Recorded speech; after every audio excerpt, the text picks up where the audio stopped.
Bismillahirrahmanirrahim. Assalamualaikum warahmatullahi wabarakatuh. Salam sejahtera bagi kita semua. Saking begitu banyak saya mau cerita, tidak tahu mulainya di mana. Kemarin saya harus dampingi para pimpinan DPD, Dewan Perwakilan Daerah, dan para anggota-anggotanya menonton bersama yang namanya Habibie dan Ainun.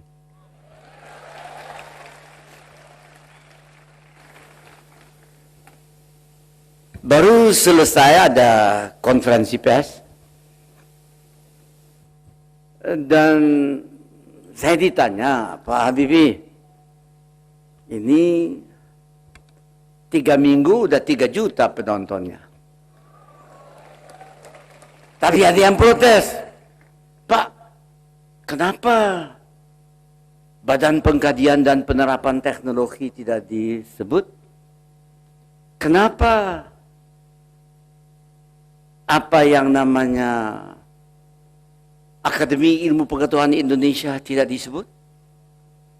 Kenapa Batam tidak disebut? Kenapa mengenai industri strategis yang hanya disebut hanya N250? Banyak rentetan-rentetan protes yang mengatakan rasa ya mau juga disebut. Saya bilang begini deh. Bagaimana Anda bisa menceritakan kepada siapa saja dalam 2 jam tayangan film dari kejadian 48 tahun dan 10 hari? It's almost impossible. Karena tidak mungkin bagi saya dalam 2 jam itu ada rentetan kumpulan dari Windows. Di belakang window ada kejadian-kejadian yang menyenangkan dan juga yang tidak menyenangkan. Sekarang saudara tanya, kalau Habibie buat kapal terbang boleh deh. Kalau dia buat kapal selam boleh juga. Dia buat kereta api boleh. Pokoknya bau engineering, bau mesin, termasuk menjahit kata-katanya situ ya. Ya dia bisa, tapi dia tulis suatu buku yang namanya Habibie dan Ainun. Masa dia bisa tulis begitu? Ada yang bertanya, apa benar ditulis oleh Habibie sendiri? Satu. Ada yang bertanya, apakah mungkin dia mendiktir seseorang dan seseorang menulis itu? Apa mungkin dia tulis bahasa Jerman terus diterjemahkan? Kan dia lama di Jerman, belum tentu dia lancar bahasa Indonesianya. Ceritanya, fantasinya masing-masing. Rahasianya benar, memang saya tulis sendiri. Tapi pertanyaan selanjutnya adalah, mengapa dia tulis? Apa enggak ada gawe? Apa dia ini mau memamerkan sesuatu? Tidak. Saudara harus tahu,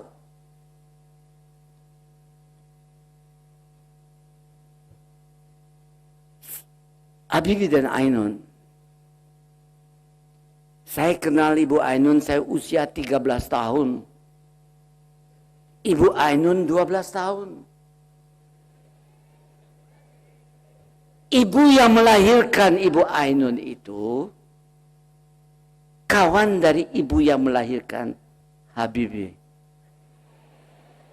Kalau mereka sedang bertemu, kadang-kadang ada Ainun, ada Habibie. Tetapi bukan pacar-pacaran. Hanya anak ya umur 12 dan 13 tahun. Sekolah pun dia adik kelas. Beda 1 tahun. Sering kadang-kadang bermain, tapi tidak bisa dikatakan kawan erat. Dia bahkan kawan dengan adik saya, almarhum Fani.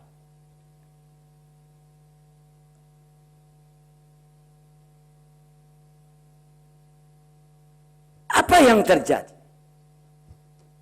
Habibie lulus SMA, masuk, dulu belum ada ITB.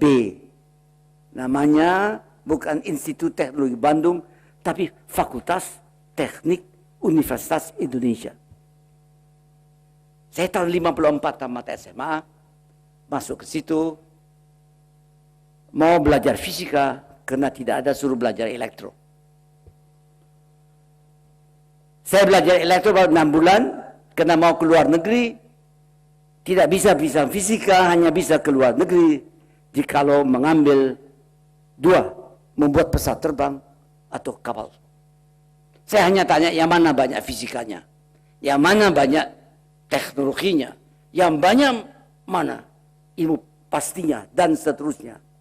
Itu yang saya akan pilih. Jadi yang saya pilih adalah membuat pesawat terbang.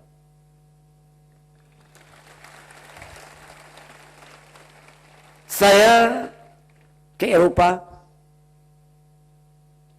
biasanya dapat beasiswa. Saya bisa dapat beasiswa, tapi ibu saya tidak mau. Bukan karena banyak duit. Ibu saya ambil orang in the cost, catering, tapi tidak mau. Kenapa? Waktu ayah saya usia 42 tahun, sedang memimpin sholat Isya, dia bilang Allahu Akbar, cek jatuh, meninggal. Di atas sejadah. Ibu saya mengandung adik saya yang paling kecil. Namanya Timin. Dan dia di hadapan semua, dia bersumpah bahwa anak dalam kandungannya, dan termasuk anak yang tertua, seorang ibu, wanita, itu ibunya Adri Subono. Itu kakak saya yang tertua. Saya akan jadikan manusia yang berguna bagi masyarakat, bangsa, dan agama. Dengan tangan saya sendiri. Itu adalah ucapan-ucapan seorang ibu, entrepreneur, seperti Anda di situ semua. Saudara, karena dia sumpah itu, dia tidak mau. Anaknya namanya Baharudin Yusuf Habibie, terima beasiswa. Saya akan biayai sendiri. Karena itu, saya memiliki konto bank di Deutsche Bank sejak tahun 55 sampai hari ini, konto nomornya sama. Tidak ada orang luar negeri yang memiliki konto, kalau tidak 55 sampai sekarang berapa tahun itu? Udah 57 tahun mungkin. Itu tidak ada. Jadi saudara-saudara, to make it short, saya keluar negeri, berkembang, S1, S2, dan seterusnya. Waktu saya S2, saya mau mengambil S3. Untuk S3 itu, kita nggak bayar, dibayar deh. Karena tempatnya hanya terbatas 4. Dia tender. The best is just good enough. Dan Anda mendapat 10% gajinya lebih tinggi dari kalau masuk di industri. Wah, saya ingin.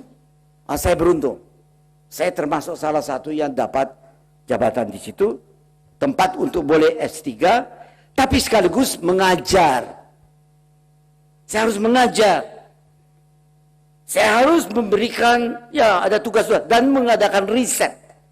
Riset yang dapat order dari Departemen Pertahanan atau mana saja, atau industri. Saya waktu itu risetnya itu mengenai antara lain hypersonic flow. Kecepatan yang sampai 5-20 kali kecepatan, lebih cepat dari suara. Jadi waktu saya jadi asisten buat S3, saya jadi asisten usia 24 tahun. Saya jadi S3 28 tahun.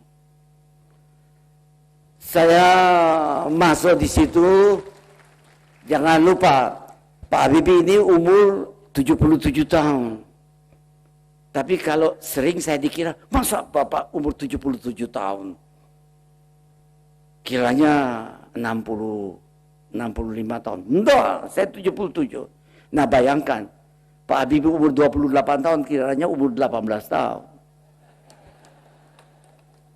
Normal kan? Jadi saya masuk ke industri itu dengan wajah penampilan yang baby face. Namanya gitu. Baby face, jadi orang itu, masa dia S3 strip, itu soal lain. Soalnya saya masuk harus menyelesaikan banyak masalah.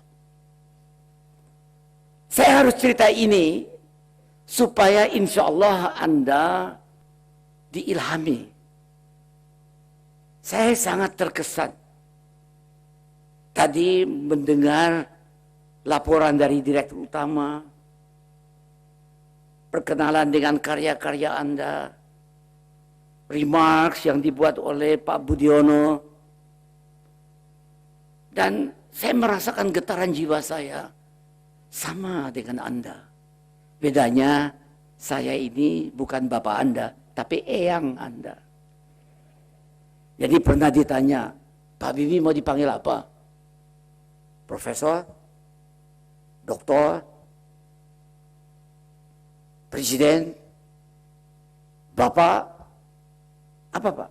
Enggak, panggil aja eyang. Jadi memang eyang. Karena saya tinggal, hitung aja waktunya. 3 tahun lagi saya 80.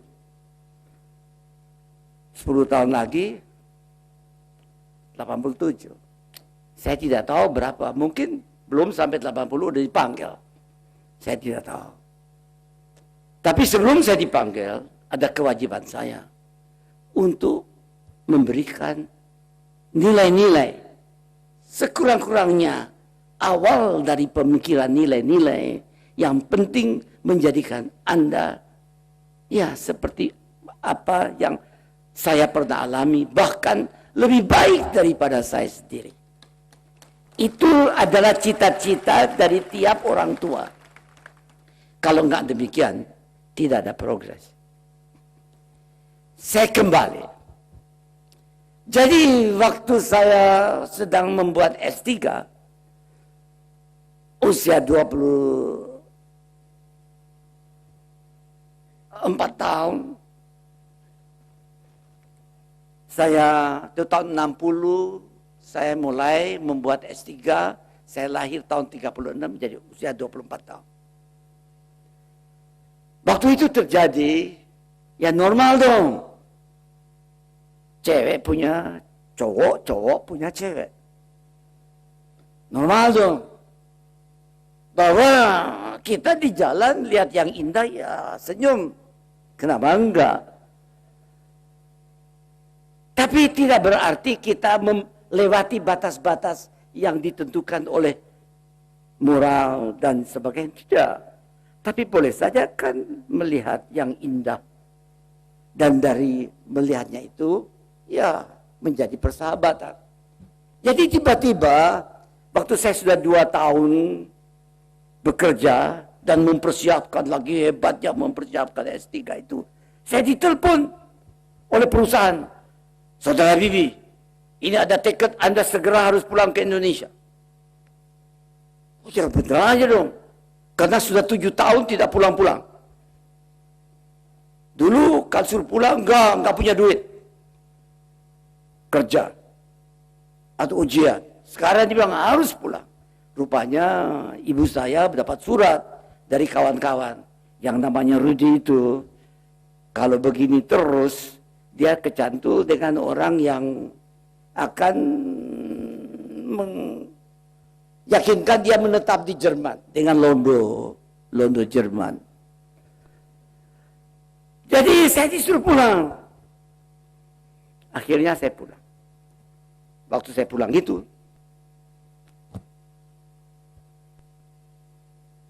saya kebetulan ketemu Aina. Yang lain lihat aja di film. Karena bukan itu yang saya mau cerita. Ya saya mau cerita. Karena saya waktu Ibu Ainun meninggal, saya baru tahu 2 bulan bahwa Ibu Ainun itu sakit keras namanya cancer. Karena dia sakit itu bisa diprediksi bahwa sebentar lagi dia pergi.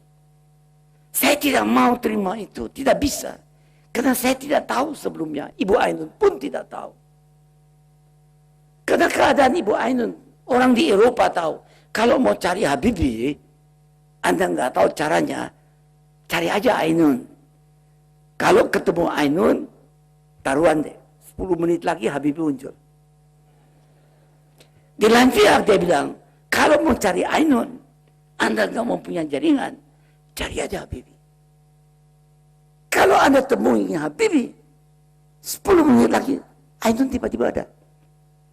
Itu berarti mereka itu tidak bisa dipisahkan. Nah sekarang, apa yang terjadi? Waktu Ibu Ainun telah dimakamkan, minggu pertama, saya kejebak. Orang Habibie waktu itu saya usianya 3 tahun yang lalu, 74. Kejebak dengan piyama, tidak pakai sepatu, jam 2:30 malam, seperti anak kecil nangis cari Ainun. Rumah itu dicari Ainun, nangis. Dilaporkan, sehingga para dokter mengatakan Habibie sakit keras. Dia segera, mereka konsult dengan Profesor Mate di Hamburg yang memiliki data mengenai Habibie itu, dan mengambil kesimpulan Habibie sakitnya adalah sakit jodoh. Begini deh, Anda jodoh, membuat keluarga sejahtera sakinah, ada anak dan cucu. Jodoh ditinggalkan, anak dan cucu pergi merantau, tinggal jodoh berdua saja, sama-sama selalu. Tiba-tiba salah satu dipanggil duluan, yang ditinggalkan itu mengalami seperti Habibie. Ada 2 alternatif. Atau dia ikut jejak jodohnya, tenggelam dalam kesedihan, atau masuk dalam black hole. Dan ini dinamakan secara ilmiah psikosomatik malignant. Jadi waktu itu disampaikan Habibie psikosomatik malignan berat. Dalam 3 bulan, palinglah dia ikut suami istrinya. Dia berikan 4 alternatif. Pertama,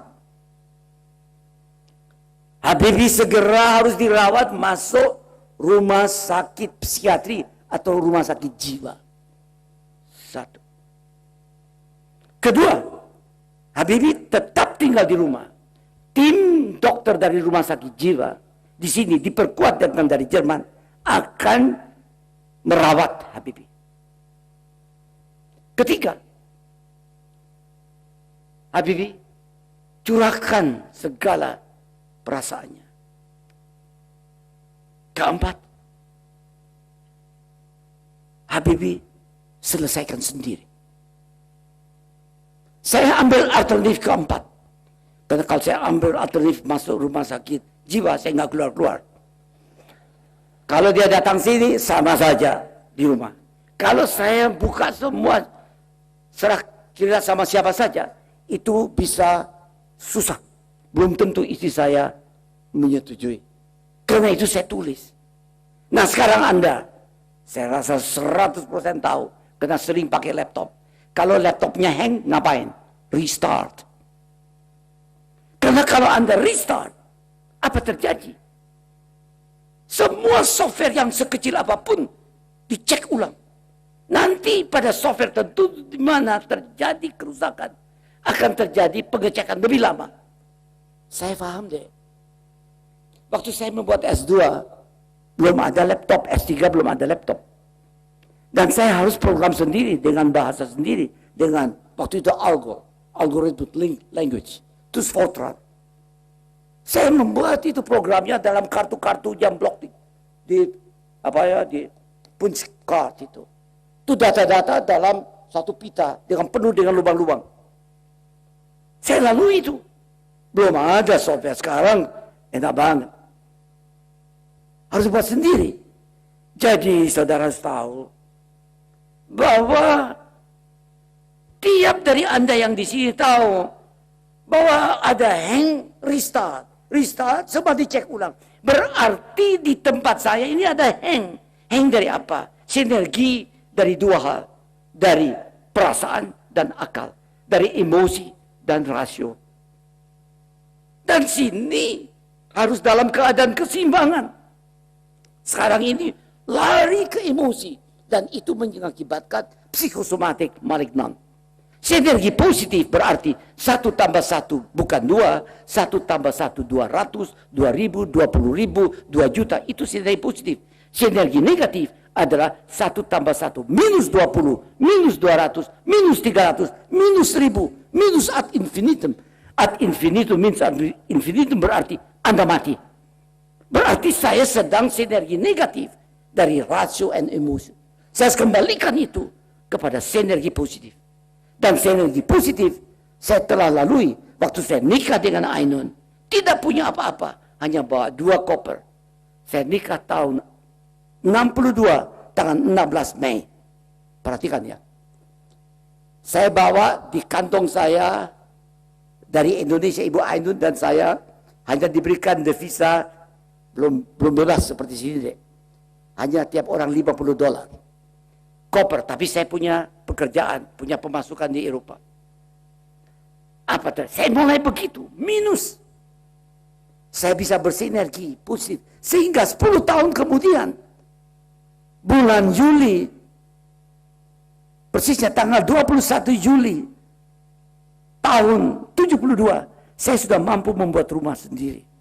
Rumah saya pekarangannya adalah 1,5 hektar, punya indoor swimming pool. Dalamnya kamu lihat, masih ada rumah itu. Itu dari nothing menjadi top.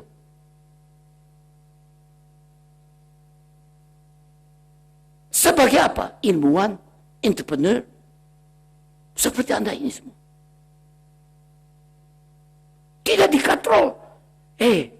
Jangan lupa, saya membuatnya itu di Jerman. Negara yang orang unggul semua. Tidak akan Anda dipilih menjadi pemimpin dari perusahaan jikalau Anda hanya 10% lebih jagoan dari orang Jermannya, dari Londonnya. Itu Jerman itu ada pepatah, dia bilang Jerman di atas segala-galanya. Deutschland, Deutschland über alles. Itu normal. Dia anggap dirinya hebat tuh. Tidak mungkin.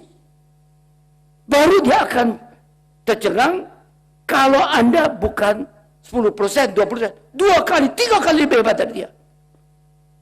Baru dia ambil. Saya beruntung. Saya diambil, angkat. Terus diberikan, ya pemasukannya lumayan. Sehingga bisa buat rumah itu. Bukan itu saja. Suatu perusahaan yang membuat pesawat terbang. Kalau dia miliki pesawat terbang pribadi, normal. Ngapain perusahaan pesawat terbang memiliki juga lapangan terbang? Karena produknya itu harus dites kan? Nah, daripada saya macet di jalan, naik kereta api pergi ke lapangan terbang, baru Saya punya pesawat terbang sendiri, punya perusahaan, tapi dibagi-bagi anggota direksi, kepala bagian, take off dari lapangan terbang sendiri, terbang kemana saja yang kita harus bekerja. Waktu itu saya bagi-bagi, tapi saudara lihat, saya membuktikan sinergi positif. Sinergi positif terjadi di mana? Waktu itu 10 tahun punya rumah. Tambah 3 tahun lagi, saya punya private jet sendiri. Bukan saya punya perusahaan. Tadi harus bagi, dia bilang, kenapa Habibie begitu banyak pekerjaannya? Dia dengan sekretarisnya situ. Satu untuk dia sendiri tiap saat. Saudara, itu sinergi positif dari Ainun dan Habibie.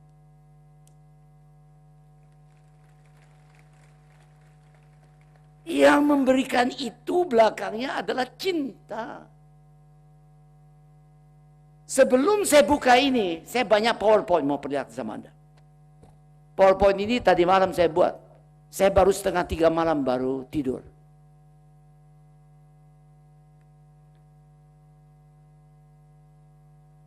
Bagi Habibie dan bagi Anda, ada 3 golongan grup cinta yang harus dicintai.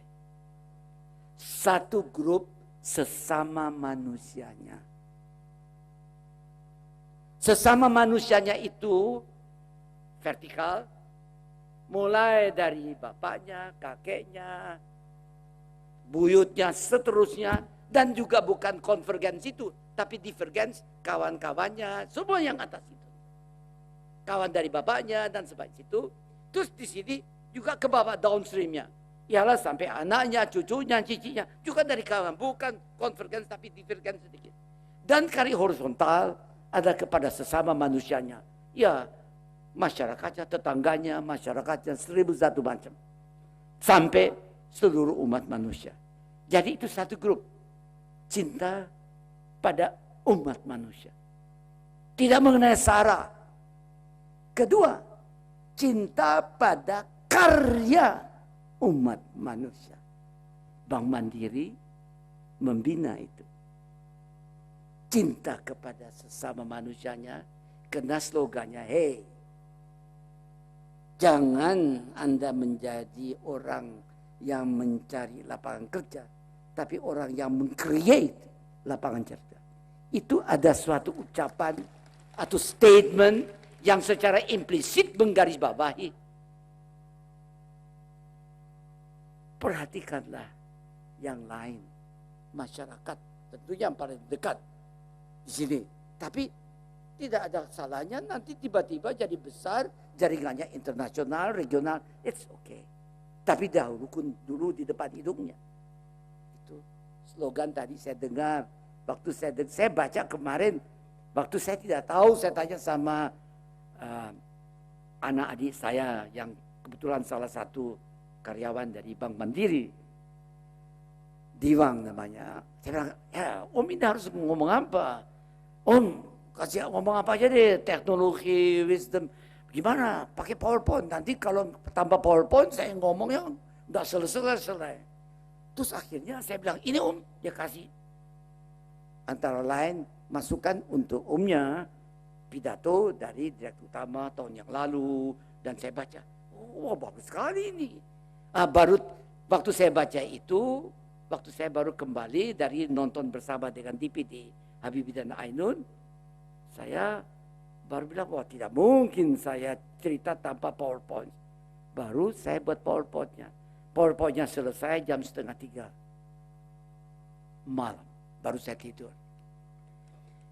Jadi, apa yang terjadi itu, saya perlihatkan, cinta grup pertama ada sesama manusianya. Cinta grup kedua ada karya-karya sesama manusianya. Cinta grup ketiga adalah pada pekerjaannya, profesinya. Melaksanakan profesinya, pekerjaannya secara profesional. Tuntas objektif. subjektif pada kepentingan masyarakat.